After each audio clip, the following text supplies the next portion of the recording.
அனைவருக்கும் வணக்கம்.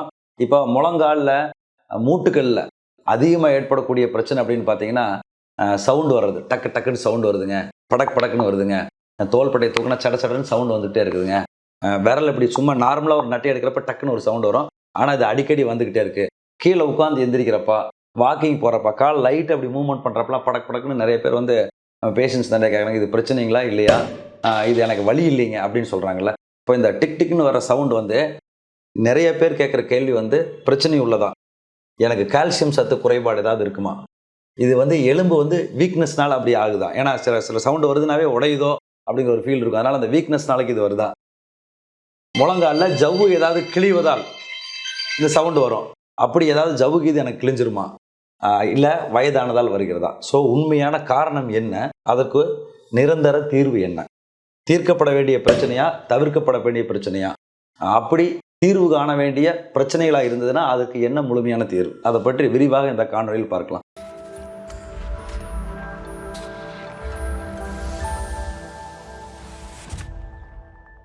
மெயினாக வந்து பார்த்தீங்கன்னா இந்த சவுண்ட் வர்றது அதிகமான மூமெண்ட்ஸ் அப்படின்னு பார்த்தீங்கன்னா விரல் வேலை செய்கிறவங்க இப்போ ஒர்க் பண்ணுறப்ப வந்து பார்த்தீங்கன்னா விரல் வந்து மூமெண்ட்ஸ் நம்ம அதிகமாக பண்ணிட்டே இருப்போம், நம்ம அதில் ஃபுல் ஸ்ட்ரெச் பண்ண மாட்டோம், அதனால விரலில் வந்து காமனாக வருது.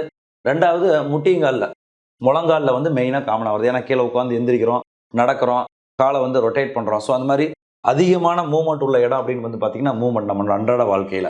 ஸோ இதுக்கெல்லாம் எல்லாத்துக்குமே இந்த டிக் டிக்னு வர சவுண்டு, நான் ஆல்ரெடி ஒரு பதிவு போட்டிருக்கேன், முழங்கால டிக்னு வர சவுண்டு வந்து வலி இல்லாமல் இருந்தால் பிரச்சனை கிடையாது, ஏன்னா வலி இல்லாமல் இருந்தால் அந்த சவுண்டு மட்டும்தான் ப்ராப்ளம், அதனால் நம்மளுக்கு ஒன்றும் தொந்தரவு வரப்போகிறதில்ல, மேக்ஸிமம் அறிவியல் பூர்வமாக அதில் வந்து எந்த பாதிப்புகளும் ஏற்படாது. இப்போ வலியுடன் இருந்ததுன்னா ஒன்று வலியை நம்ம தாங்க முடியாது. ரெண்டாவது விஷயம் வந்து பார்த்தீங்கன்னா அது யாராவது ஜவ்வோட பிரச்சனையினாலேயோ இல்லை மூட்டுகளினுடைய அறிகுறிகளாக இருக்கலாம், அப்படிங்கிறதுக்காக அதை வந்து நம்ம எலும்புரி மருத்துவம் அணுகிறோம். ஸோ இந்த மூட்டுகள்னு எடுத்துட்டிங்கன்னா குருத்தெலும்பு இருக்குது, அதுக்குள்ளே வந்து நீர் இருக்குது, ஸோ அந்த ஆயில் நம்ம சொல்கிறோம், ஜெல்லுன்னு சொல்கிறோம். ஸோ அந்த ஜெல் வந்து ஒரு இடத்துலேருந்து இன்னொரு இடத்துல வந்து மூவ் ஆகிறப்ப அதில் ஏற்படக்கூடிய அழுத்த மாற்றம், ரசாயன மாற்றம், அதில் வந்து அந்த லிக்விட் ஃபார்ம் வந்து கேஸ் ஃபார்மில் ஸ்ப்ரெட் ஆகிறப்ப, அழுத்தம் அதிகமான இடத்துலேருந்து அழுத்தம் கம்மியான இடத்துல பீச்சிட்டு போகிறப்ப அந்த லிக்விட் வந்து கம்ப்ரெஷன் இருக்கிறது சடனாக ரிலீவ் ஆகிறப்ப என்ன ஆகுது, பபிள்ஸ் ஃபார்ம் ஆகுது. இந்த பபிள்ஸ் ஃபார்ம் ஆகுது ஒரு சவுண்டோட ஜாயிண்ட்டுக்குள்ளே இத்தூண்டு இடத்துல ஃபார்ம் ஆகிறதுனால ஒரு டப்புன்னு ஒரு சவுண்டு வருது, டிக்குன்னு சவுண்டு வருது, கடக் முடக்குன்னு ஒரு சவுண்டு வருது. ஸோ இதுதான் வந்து நம்ம வந்து முழங்காலில் ஏற்படக்கூடிய மூட்டுகள் ஏற்படக்கூடிய டிக் சவுண்டுக்கு உண்டான சாதாரணமான ரசாயன மாற்றத்தினால் ஏற்படக்கூடிய அந்த சவுண்டு. ஸோ இது வந்து பயந்துக்க வேண்டிய அவசியமே கிடையாது. இது வந்து அடிக்கடி வருது அப்படின்னா அதனோட மெயினான காரணம் என்ன அப்படிங்கிறத விளக்கமாக சொல்கிறேன். ரெண்டாவது மெயினான காரணம் வந்து பார்த்தீங்கன்னா இந்த மூட்டுகளில் வந்து பார்த்தீங்கன்னா நீர் இருக்குது, அதுக்கடுத்து குருத்தெலும்பு நான் சொல்லியிருக்கேன்ல, இந்த குருத்தெலும்புல ஆர்டிகல் கார்ட்லேஜ்னு சொல்கிறோம். இந்த மாதிரி ஏதாவது லைட் அங்கங்கே தேய்மானத்தினாலேயோ இல்லை விளையாட்டு காயங்களாலேயோ அடிபடுறப்ப அந்த குருத்தெலும்புகள் டேமேஜ் ஆகி அதுலேருந்து ஒரு சின்ன பீஸு அப்படியே செப்பரேட் ஆகி லூஸ் பாடி நம்ம சொல்கிறோம், அதாவது மூட்டில் இருக்கணும், அது வந்து அடிபட்டோ இல்லை எலும்பு தேய்மானமாகி உராய்வாகி அதுலேருந்து பிஞ்சோ மூட்டுக்குள்ளே சுற்றிட்டு இருக்கும், உள்ளே வந்து ஜாயிண்ட் மவுஸ் அப்படின்னு சொல்கிறோம், எலி மாதிரி மூட்டுக்குள்ளே போயிட்டு இருக்கும், அது லூஸ் பாடி. அதனாலையும் சில பேர் நடந்துட்டு இருப்பேன், டக்குன்னு ஒரு ஆடுற மாதிரி இருக்குதுங்க, உள்ள அப்படியே லாக் ஆகிக்குது, கால் அப்படி இப்படின்னு ஷேக் பண்ணுவேன், அப்படின்னா அதுக்கு ஃப்ரீ ஆகிக்குது. அப்புறம் மேலே வந்து பார்த்தீங்கன்னா அப்படி ஃப்ரீ ஆனோன்னு பார்த்தீங்கன்னா முழங்காலுக்கு மேலே வந்து டக்குன்னு வந்துடும். ஸோ இந்த மாதிரி சொல்லுவாங்க, இது வந்து லூஸ் பாடி. இது ரெண்டாவது காரணம், மூட்டுக்களில் உள்ள மெயினான காரணம் அப்படின்னு பார்த்தீங்கன்னா நார்மலாக ஏற்படக்கூடிய ரசாயன மாற்றம். ரெண்டாவது வந்து பார்த்தீங்கன்னா காட்லேஜ், குருத்தெலும்பில் இருக்கிற அந்த பீஸ் அடிபடுவதாலோ தேய்மானமானதாலோ அந்த இடத்துல இருந்து பிரிந்து சின்ன பீஸாக உள்ள ஜாயிண்ட்டுக்குள்ளே சுற்றி ஜாயிண்ட் மவுஸ் மாதிரி ரெண்டாவது, அதனால டிக் சவுண்ட் வரலாம். மூணாவது வந்து பார்த்தீங்கன்னா இந்த ஃப்ளூயிட் ஆர்டிகுலர் கார்ட்லேஜ் இல்லாமல் முழங்காலுக்கு உள்ளே இருக்கிற ஜவ்வுகள் இருக்கு பாருங்க, இந்த நான் சொன்ன மாதிரி முழங்கால் இருக்கிற மெனிஸ்கஸ் ஜவ்வு, ஏசிஎல் ஜவ்வு, தோள்பட்டையில் இருக்கிற லேபரல் டேர், இந்த மாதிரி அந்த மூட்டுகளில் உள்ள அந்த மூட்டை கண்ட்ரோல் பண்ணுறக்கூடிய ஜவ்வு இருக்குது பார்த்தீங்களா, ஸ்டெபிலிட்டி கொடுக்குற ஜவ்வு சில நேரம் கிழிதல் ஏற்படும் போது உள்ளேயும் முன்ன பின்ன நகருவதால், எலும்புகள் லைட்டாக அந்த ஜவ்வு கிழிவதால், இன்ஸ்டெபிலிட்டினால ஆடுவதால் டக்கு டக்குன்னு ஒரு சவுண்ட் வரலாம். ஸோ இதெல்லாம் மெஜாரிட்டி வலியுடன் இருக்கும். ஸோ இது வலியுடன் கூடிய டிக் சவுண்ட். இது வந்து மூணாவது மெயினான காரணம்.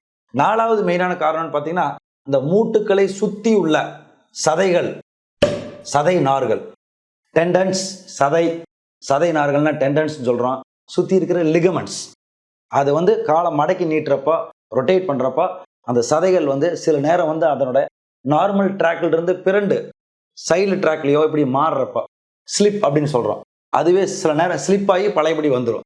ஸ்லிப் ஆகி பழையபடி வர்றப்ப இது மாதிரி டிக்குன்னு சவுண்டு வரலாம். ஸோ இந்த சதைகள் வர்றதை வந்து நீங்கள் எங்கே அதிகமாக பார்க்கலாம்னா தோல் சப்பையில் பார்க்கலாம். தோல் சப்பையில் இப்படி இப்படி இப்படி பண்ணுறப்ப இந்த இடத்துல வந்து பார்த்தீங்கன்னா இந்த ஸ்னாப்பிங் ஸ்கேப்புலா சிண்ட்ரோம் சொல்லுவோம். இந்த இடத்துல சதைகள் வந்து வரும். இந்த டெண்டன்ஸ் வந்து இந்த சதை நார்கள் வந்து மூட்டுகள் ஏற்படக்கூடியது வந்து பார்த்தீங்கன்னா இலியோடிபியல் பேண்ட் சைடில் இந்த முழங்காலில் சொல்லலாம். இடுப்பில் வந்து பார்த்தீங்கன்னா அந்த எலும்பு ப்ராமினன்ஸ் இருக்கும், எலும்பு வந்து புடைப்பு இருக்கும். அதில் நார்மல் ட்ராக்கில் போயிட்டு வந்துடுது. சில நேரம் அங்கேயும் இங்கேயும் மூவ் ஆகும். கால் இப்படி தூக்கி மேலே போட்டு இப்படி விளையாடுறப்போ இதாகிறதுனாலையோ இல்லை நடக்கிறப்ப டக்குன்னு ஒரு ஸ்லிப் ஆகிறதுனாலையோ அந்த டெண்டன்ஸ் வந்து முன்ன பின்ன போய் அந்த எலும்பு மேலே உராய்ந்து டப் டப்னு ஒரு சவுண்டை கிரியேட் பண்ணும். ஸோ அது ரப்பிங் ஆகி வரலாம். சில நேரம் அது வலியுடன் இருக்கும், சில நேரம் வலி இல்லாமையும் கூட இருக்கும். ஸோ இது வந்து மூட்டுகளில் உள்ள நீர், குருத்தெலும்பு, மூட்டுகளில் உள்ள ஜவ்வு கிழிதல், அதுக்கடுத்து வந்து பார்த்தீங்கன்னா மூட்டுகளில் உள்ள சதை நார்கள் மற்றும் லிகமெண்ட்ஸ். இதுதான் வந்து மெயினாக 5 முக்கியமான காரணம். இப்போ வயதானவர்கள் எடுத்திங்கன்னா இதே சவுண்டு வந்து வியாதியினாலையும் சில பேர்த்துக்கு வரும். எப்படின்னு பார்த்தீங்கன்னா முழங்காலில் வந்து மூட்டு தேஞ்சு கால் வளைஞ்சிருக்கும். இது எதுக்கு நான் அதை முக்கியமாக சொல்கிறேன் அப்படின்னா, இதோட ஸ்டடி என்ன சொல்கிறாங்கன்னா 75% முழங்காலில் மூட்டு வளைஞ்சிருக்கும். ஆனால் அவங்களுக்கு அந்த முழங்கால் தேய்மானத்தினால வலி இருக்கும். ஆனால் அவங்க நார்மலாக காலை மடக்கி நீட்டுறப்ப கரக்கு முறக்குன்னு சவுண்டு வருதுங்கம்பாங்க. ஆனால் அது வந்து 75% தொந்தரவு எதுவும் இல்லாமல், வலியே இல்லாமல் கிராக்கிங் சவுண்ட்ஸ் வந்து மூட்டு தேய்மானத்தினால் வரலாம். ஸோ வலி இல்லை அப்படிங்கிற காரணத்துக்காக நம்ம அதுக்கு வந்து ஒன்றும் இல்லைன்னு சொல்லிட முடியாது. இந்த கிராக் சவுண்டு வலி இல்லாமல் இருக்கும். ஆனால் கால் வளைவு இருக்கும், அந்த வளைவை நேர் பண்ணணும். பட் அந்த சவுண்டு வந்து வலி இருக்காது. வலி இல்லாமல் வர கிளிக் சவுண்ட்ஸ் எல்லாமே பிரச்சனை இல்லைன்னு சில நேரம் சொல்லிட முடியாது. ஸோ எதையுமே வந்து நான் ஒரு நல்ல எண்ணத்துக்காக வந்து நம்ம சொல்கிறோம். கிளிக்ஸுனா வந்து பெயின்லெஸ் கிளிக்ஸ், வலி இல்லை, டக்குன்னு சவுண்டு வருது அப்படின்னாவே மெயினாக வந்து அந்த இன்ஆக்டிவிட்டி, அதிகமான எக்ஸசைஸ் பண்ணாதனால வர்ற மெயினான பிரச்சனை. சில நேரங்கள் வந்து வலி இல்லாமல் வருகிற கிளிக்கும் சில நேரங்களில் தொந்தரவு பண்ணும். அது நம்மளுடைய பிரச்சனைகளை பொறுத்து, இது மாதிரி மூட்டு தேய்மானத்தை பொறுத்து. மூட்டு தேய்மானங்கள்லாம் பார்த்தீங்கன்னா அப்படி இருக்கும். ஸோ இதெல்லாம் அறிவியல் ஆய்வுகள் வந்து இதை கன்சைஸ்டாக என்ன சொல்கிறாங்க அப்படின்னா, இந்த சவுண்ட்ஸ் வர்றது எல்லாமே வந்து நம்ம பயந்துக்க வேண்டிய அவசியம் இல்லை. ஆனால் வந்து இது வந்து பெயின் இல்லாமல் இருக்கிற வரைக்கும் பயப்பட வேண்டிய அவசியம் இருக்காது. பெயின் ஒன்ஸ் வந்துருச்சுனாவே நீங்கள் வந்து கண்டிப்பாக உங்களுடைய எலும்பு முறிவு மருத்துவரை அணுகி அதற்கு உரிய காரணம் என்ன, அந்த நீர்களில் ஏற்படக்கூடிய சாதாரண மாற்றமா, மூட்டு தேய்மானத்தினால் வருகிறதா, இல்லை மூட்டு குருத்தெலும்பு பிரச்சனையினால் வருகிறதா, ஜவ்வு கிழிதல்னால் வருகிறதா, சுற்றி இருக்கிற சதை நார்கள், நரம்புகள் வந்து லிகமெண்ட்ஸ் வந்து ப்ராப்ளத்தினால வருதா அப்படிங்கிறத நம்ம கிளியராக ஐடென்டிஃபை பண்ணி அதை ரூட் காஸை கரெக்ட் பண்ணால் மட்டும்தான் இதை முழுமையாக சரி பண்ண முடியும். இந்த சாதாரணமாக வரக்கூடிய அந்த கிளிக் வந்து மெயினாக வந்து விரல்கள் வருதுன்னு சொல்லியிருக்கேன் பார்த்தீங்களா. விரல் வந்து இது எதுக்காக நான் சொல்கிறேன்னா, இந்த ஜாயிண்ட்ஸ் வந்து நீங்கள் ஆக்டிவாக வச்சுருக்கணும். ஆக்டிவாக வச்சுருக்கோன்னா நார்மலாக நான் ஆக்டிவாக தான் ஒர்க் பண்ணிட்டு இருக்கேன் அப்படிங்கிறது முக்கியம் அல்ல. அதனோட வந்து இப்போ வந்து விரலில் வந்து இப்படி மடக்கிறீங்கன்னு வச்சுங்களேன், இப்படி நீ ஒரு 4 மணி நேரம் வேலை செஞ்சுட்டு இருந்தாலும் உங்களுக்கு அந்த சவுண்ட்ஸ் வரும். இது வந்து ஃபுல் ஸ்ட்ரெச், ஃபுல்லாக மடக்கி ஃபுல்லாக அப்படி நீட்டி. ஸோ அப்போ என்ன ஆகுதுன்னா உங்களுக்கு வந்து அந்த ஜாயிண்ட் வந்து ஃபுல் ரேஞ்சுக்கு போகணும்.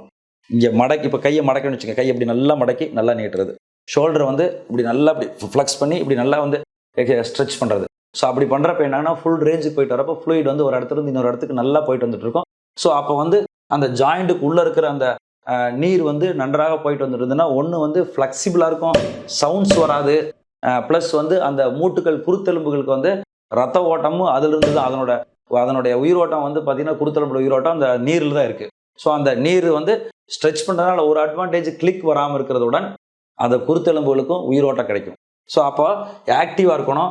அதுதான் வந்து இதில் முக்கியமான விஷயம். அந்த ஆக்டிவ்னஸ் அப்படிங்கிறது வந்து பார்த்தீங்கன்னா டெஃபினட்டாக வந்து ஃபிசிக்கல் ஆக்டிவிட்டி, நல்லா ஆக்டிவாக ஒர்க் பண்ணிட்டு இருக்கணும். இப்போ எந்த ஜாயிண்ட்டில் உங்களுக்கு சவுண்ட் அதிகமாக வருதோ அதுக்கு வந்து என்ன சாப்பிட்டா சரியாகுங்க, கால்சியம் சாப்பிட்டா சரியாகுமா அப்படிங்கிறத விட முதல் முக்கியமான வேலை வந்து ஆக்டிவிட்டிங்கிறது ஃபுல் ஸ்ட்ரெச்சஸ் வந்து இப்போ நெக்கு மெயினாக காமனஸ்ட்டு அதிகமாக நடக்கக்கூடிய இடங்கள் வந்து பார்த்தீங்கன்னா கழுத்தில் அப்படி இல்லாமல் சடக்கு சடக்குன்னு சவுண்ட் வரும், ஷோல்டர். ஸோ நெக்கோட ஸ்ட்ரெச்சஸ்ஸு அதுக்கு நிறைய நாங்கள் வீடியோஸ் போட்டிருக்கோம். அந்த நெக் ஸ்ட்ரெச்சஸ் வீடியோஸ் பாருங்கள். ஷோல்டருக்கும் ஸ்ட்ரெச்சஸ் இருக்குது. அந்த என்ன நீங்கள் எக்ஸசைஸ் பண்ணாலும் வார்ம் அப் பண்ணுறீங்களா, வார்ம் அப்பில் வந்து ஃபஸ்ட்டு வந்து ஸ்ட்ரெச்சிங் தான் வரும். ஸோ அந்த ஸ்ட்ரெச்சஸை ரெகுலராக ஃபாலோ பண்ணிகிட்டே இருந்தீங்கன்னா அந்த ஜாயிண்ட்டுக்குள்ளே இருக்கிற ஃப்ளூயிட் வந்து நல்லா போயிட்டு வந்துருக்கிறப்ப சவுண்ட்ஸ் வந்து கொஞ்சம் கொஞ்சமாக குறைய ஆரம்பிக்கும். இந்த சவுண்டு வந்து அந்த நீர் வந்து சவுண்டு குறைக்கிறதுக்கு வந்து சில மாத்திரைகள் இருக்கான்னா டெஃபினட்டாக இருக்குது.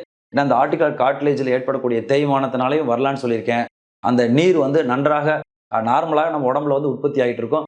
அதை வந்து அதிகப்படுத்துவதற்கும் நல்ல வந்து ஆரோக்கியமாக மூட்டுக்களை வைத்துக் கொள்வதற்கு உணவு முறைகளும் மாத்திரைகளும் கண்டிப்பாக பிரயோஜனமாக இருக்கும். இதுக்கெல்லாம் மாத்திரை சாப்பிடணுமான்னு கேட்கக்கூடாது. ஏன்னா இது வந்து ஒரு பெயின் கில்லரோ இல்லை வேறு எதாவது சைடு எஃபெக்ட் உள்ள மாத்திரை கிடையாது. இது எல்லாமே வந்து சத்துக்கள் வந்து கரெக்டாக கொடுக்குறது. ஏன்னா நம்ம அந்த உணவு முறைகள்லாம் கரெக்டாக ஃபாலோ பண்ணான்னு சொல்ல முடியாது. ஏன்னா இந்த காட்லேஜ் இருக்கிற உணவு முறைகள் வந்து பார்த்தீங்கன்னா மெயினாக வந்து பார்த்தீங்கன்னா வெஜிடேரியனில் பிரண்டை, இஞ்சி டீ, டெய்லி ஒரு இஞ்சி டீ குடிக்கிறதுனால ஓரளவுக்கு அந்த இஞ்சியில் வந்து அந்த ஜிஞ்சரில் வந்து அந்த குளுக்கோசமைன், மூட்டுகளை காத்துக்கொள்ளக்கூடிய திங்ஸ் எல்லாம் இருக்குது. அந்த குளுக்கோசமைன் சொல்கிறது, கான்ட்ராக்டின் சொல்கிறது, இது எல்லாமே வந்து மியூகோபாலிசாக்கரைட்ஸ். அதாவது அந்த மூட்டுக்களை வந்து ஸ்ட்ராங்காக இருக்கும், போன் அளவுக்கு ஸ்ட்ரென்த்தாக இருக்கும், நல்ல வலுவழுப்பு தன்மையுடன் உள்ளதாக இருக்கும். ஸோ அதான் நம்ம குருத்தெலும்புன்னு சொல்கிறோம். இதை வந்து ப்ரொடெக்ட் பண்ணுறதுக்கு வந்து வெறும் கால்சியம் போதாது. எலும்புக்கு நம்ம கால்சியம் சாப்பிட்டுக்கிற மாதிரி குருத்தெலும்புக்கு குளுக்கோசமைன், கான்ட்ராக்டின் ரொம்ப இம்பார்ட்டன்ட்டு. அந்த மியூகோபாலிசாக்கரைட்ஸ் வந்து மெயினாக எதில் இருக்குது அப்படின்னு வந்து பார்த்தீங்கன்னா உணவு முறைகள் வந்து பிரண்டை சட்னி, வெஜிடேரியன் இருக்கிறவங்களுக்கு இது இஞ்சி டீ, நான்வெஜ் இருக்கிறவங்களுக்கு ஆட்டுக்கால் சூப்பு, இதில் வந்து மெயினாக வந்து இருக்குது. அதை நான் எடுத்துக்கொள்ளலாம். உணவு முறைகளில் எடுத்துக்கொள்ள முடியல, நிறைய கிடைக்கல, அப்போது அந்த சவுண்ட் வந்துட்டுருக்கு அப்படிங்கிறப்ப நம்ம வந்து டெஃபினட்டாக வந்து ஒரு சப்ளிமெண்ட்டு டெய்லி வந்து ஒரு குளுக்கோசமைன் டேப்லெட்ஸ் வந்து நம்ம எடுத்துக்கலாம். இதுக்கு வந்து joint free, joint Ace, move joint, இது மாதிரி ஜாயிண்ட் பேஸ்டாக இருக்கிற மெடிசின்ஸ் நிறையா இருக்கும், அதை எடுத்துக்கலாம். முக்கியமானது வந்து பார்த்தீங்கன்னா இதை க்யூர் பண்ணுற மெயின் ஸ்டெப்பில் வந்து பார்த்தீங்கன்னா ஸ்ட்ரெச்சிங் வந்து ரொம்ப ரொம்ப இம்பார்ட்டண்ட்டு. ஆக்டிவாக வச்சுக்கணும். அப்போ தான் வந்து இது குறைய ஆரம்பிக்கும். வலி இல்லாத மட்டும் இந்த வழிமுறைகளை நீங்கள் பின்பற்றீங்கன்னா இந்த டிக் சவுண்டுக்கு நிரந்தரமாக குணமாயிரும். உடனே குணமாகாது, கொஞ்சம் ஸ்லோவாக it will take some time, கொஞ்சம் நாள் ஆகும். ரெண்டாவது வந்து வலியுடன் இருந்தால் உடனே உங்களோட எலும்புரி மருத்துவரை அணுகுங்க. இது சம்பந்தமாக ஏதாவது தொந்தரவுகள் இருந்தால் என்னோட வாட்ஸ்அப்பில் தொடர்புங்கள். நன்றி, வணக்கம்.